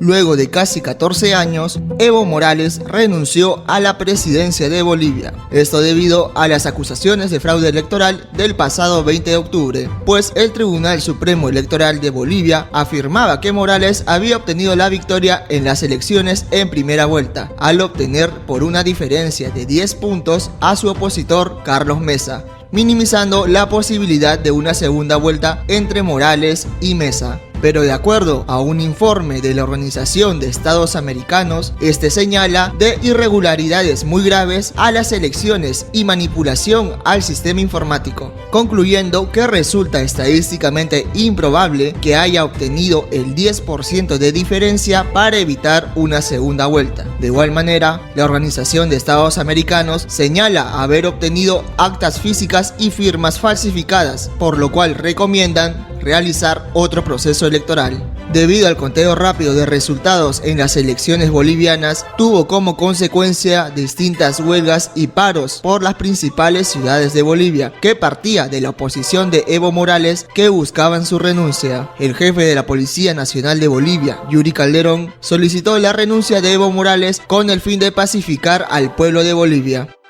Comandante General de la Policía Boliviana, queremos expresar al pueblo de Bolivia y a nuestros camaradas que están movilizados en la UTOP que nos sumamos al pedido del pueblo boliviano de sugerir al señor presidente Evo Morales presente su renuncia para pacificar al pueblo de Bolivia en esos duros momentos que atraviesa nuestra nación. Asimismo, el jefe de las Fuerzas Armadas, William Scaliman, le sugirió a Evo Morales que renuncie al cargo ante la crisis política que se ha agudizado en su país. Ante la escalada de conflictos que atraviesa el país, velando por la vida, la seguridad de la población, la garantía del imperio de la Constitución Política del Estado, en conformidad al artículo 20 de la Ley Orgánica de las Fuerzas Armadas, y luego de analizar la situación conflictiva interna, sugerimos al presidente del Estado que renuncie a su mandato presidencial, permitiendo la pacificación y el mantenimiento de la estabilidad por el bien de nuestra Bolivia. Asimismo, pedimos al pueblo boliviano y sectores movilizados de poner las actitudes de violencia, desorden entre hermanos, para no manchar con sangre, dolor y luto a nuestras familias. Muchas gracias. El 13 de noviembre en el Callao, el exgobernador regional Félix Moreno fue dirigido a la carceleta del INPE luego de pasar los exámenes médicos correspondientes en el Departamento de Medicina Legal del Ministerio Público. El ex gobernador regional del Callao, Félix Moreno Caballero, fue atrapado ayer por la noche en el distrito de Cieneguía. Luego fue llevado a la sede de la Dirección de Investigación Criminal y salió de la sede a las 6:42 de la mañana para ser llevado al Departamento de Medicina Legal del Ministerio Público para pasar los exámenes médicos necesarios. Al terminar los exámenes médicos, fue llevado a la carceleta del INPE en Girón, Carabaya, para después ser llevado a la División de Requisitorias de la Policía Nacional del Perú, ubicado en el distrito de La Victoria. Y por último, fue llevado a la celda del INPE, en donde permanecerá hasta que se defina en qué penal cumplirá su prisión preventiva. Cabe resaltar que en el mes de enero del año 2019, Félix Moreno fue sentenciado por el Poder Judicial a 5 años de prisión efectiva por los casos de Corpac y por la venta muy elevada de un terreno en el Fundo Oquendo, lo cual no estuvo de acuerdo y optó por escapar. Además, Moreno señaló haber estado escondido desde el 31 de octubre en la calle Pachacamat, en la manzana M, lote 5B. Por otro lado, el Ministerio del Interior, Carlos Morán, señaló horas antes que cuando Félix Moreno fue intervenido, se encontraba acompañado de Sheila Villarreyes Vázquez. Recordemos también que el ex funcionario cuenta con otro proceso penal por la obra de la Costa Verde del Callao, por supuestamente recibir la cantidad de $2.4 millones por parte de la empresa brasileña Odebrecht. El 28 de noviembre el Tribunal Constitucional publicó la resolución que dispuso la salida de Keiko Fujimori. La lideresa de Fuerza Popular Keiko Fujimori Iguchi, quien se encuentra cumpliendo 18 meses de prisión preventiva en el penal anexo de mujeres de Chorrillos, implicada en el caso Odebrecht por lavado de activos, será liberada en unas cuantas horas luego de que el Tribunal Constitucional declare fundado su habeas corpus. La resolución que publicará hoy el TC en respuesta al habeas corpus presentado por la hermana de Keiko Fujimori, Sachi Fujimori, primero será entregado al juzgado y luego al Instituto Nacional Penitenciario para que la institución libere a Fujimori Iguchi. El documento que se publicará detallará los argumentos de los magistrados quienes estuvieron a favor de la liberación de la ex candidata presidencial Keiko Fujimori, en donde 4 de los 7 magistrados consideraron que la lideresa de Fuerza Popular debía salir de inmediato de la cárcel por haberse violado sus derechos fundamentales. Entre los que votaron a favor se encuentran Ernesto Blume, titular del TC y ponente del caso, José Luis Sardón, Augusto Ferrero y Carlos Ramos. Por otro lado, quienes votaron en contra fueron Marianela Ledesma, Manuel Miranda y Eloy Espinosa Saldaña. En tanto, el fiscal José Domingo Pérez, del equipo especial Lavallato, encargado del caso Keiko, consideró un hecho lamentable e indignante la decisión que tomó el TC e indicó que esperarán la resolución para entender los sustentos presentados. El 29 de noviembre concluyó con la salida de la prisión de Keiko Fujimori luego de que el Tribunal Constitucional del Perú decidiera dejarla en libertad. El haber estado alejada de mi familia por más de un año ha sido para mí el evento más doloroso de mi vida. El Tribunal Constitucional ha corregido un gran daño que se nos ha hecho en un proceso lleno de abusos y de arbitrariedades. Este fue todo el resumen del mes de noviembre. La nota que marca el mes de diciembre es la salida de Keiko Fujimori de prisión ante las críticas y la dudosa votación del señor Carlos Ramos, que fue contada como positiva. Al provenir de las 8 de la noche, la lideresa de Fuerza Popular salía de prisión luego de permanecer un año. Nuestros compañeros Ralph Arbildo y Antonio Nicolás nos presentan el resumen de diciembre a continuación. Mes de diciembre. Diciembre, como último mes del año, no paró con las informaciones. Keiko Fujimori salía en libertad tras casi 13 meses de estar en prisión. Fujimori Gucci era investigada por presuntamente pertenecer a una banda criminal. Días más tarde, la Fiscalía estaría solicitando que la lideresa de Fuerza Popular regrese a prisión preventiva. El coordinador del equipo especial Lavajato, Rafael Vela, señaló que con esta medida se busca impedir una posible fuga de la hija del expresidente Alberto Fujimori. También se han roto los silencios que acompañaron esta investigación debido a la fuerza argumentativa y el avance de los fiscales del equipo especial que lidera el fiscal José Domingo Pérez Gómez. Además, también se ha demostrado todas las mentiras de la señora Fujimori, su silencio actual, que obedece estrictamente al avance de la investigación que ha desvirtuado todas las falacias, todas las mentiras que en su momento manifestó. Por otro lado, la novela Hugo Coya recién iniciaba. El periodista había sido destituido de su cargo como presidente del Instituto Nacional de Radio y Televisión del Perú por medio de una resolución publicada en el diario El Peruano. Dicha resolución contenía la firma del presidente de la República, Martín Vizcarra. El periodista indicó que recibió la llamada del entonces ministro de Cultura, Francesco Petrosi, donde éste le reclamaba por haber transmitido la reacción de Mark Vito tras conocerse el fallo del Tribunal Constitucional a favor de la lideresa de Fuerza Popular, Keiko Fujimori. En su defensa, el gobierno señaló que la línea editorial del Canal 7 ha sido y seguirá siendo la misma. Hugo Coya sería reemplazado en el cargo por el periodista Eduardo Guzmán Iturbe. Otra de las noticias más resaltantes fue la elección de Marianela Ledesma como nueva titular del Tribunal Constitucional. La mencionada jueza fue seleccionada como titular tras los votos a favor de ella de los magistrados Ernesto Blume, José Luis Ardón, Augusto Ferrero Costa y de ella misma. La magistrada reemplaza en el cargo a Blume Fortini, tras estar 2 años en el cargo, convirtiéndose de esta manera en la primera mujer en ocupar dicho puesto. El 3 de diciembre, la Segunda Fiscalía Suprema Transitoria Penal, especializada en delitos cometidos por funcionarios, dispuso que el expremier César Villanueva quedara en libertad luego de cumplir 7 días de detención preliminar por la investigación en su contra sobre presuntos delitos de tráfico de influencias y patrocinio ilegal. Villanueva Arévalo había sido capturado el 26 de noviembre de este año en un restaurante en el distrito de Los Olivos.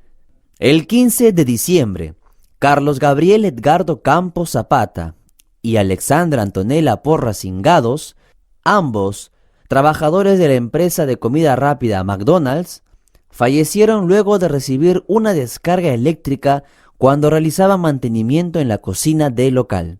Tras la muerte de ambos jóvenes, salieron denuncias señalando que los adolescentes de 18 años eran maltratados. Por su parte, la madre de Porras Ingados indicó que su hija recibía poco tiempo de descanso, pidiendo ayuda a las autoridades. Llegamos a la parte final de esta edición especial de Noticias aquí en Radio Santa Rosa.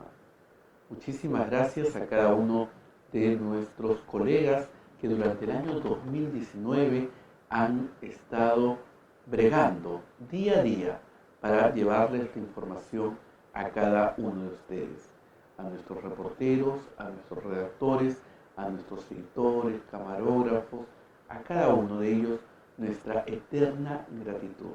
Elías, hemos llegado al final del año 2019 y que el 2020 traiga muchos parabienes para ti, para tu familia, para la familia de cada uno de los que integran el equipo de prensa de Radio Santa Rosa y sobre todo para ustedes, los que nos acompañan siempre fielmente en todas nuestras ediciones de noticias a las 7 de la mañana, a las 12 del mediodía, a las 7 de la noche y a las 10 de la noche en el deporte. Así es que Feliz año, Elías. Feliz año y si Dios quiere nos volvemos a encontrar el próximo año. Feliz año nuevo, bienvenido 2020.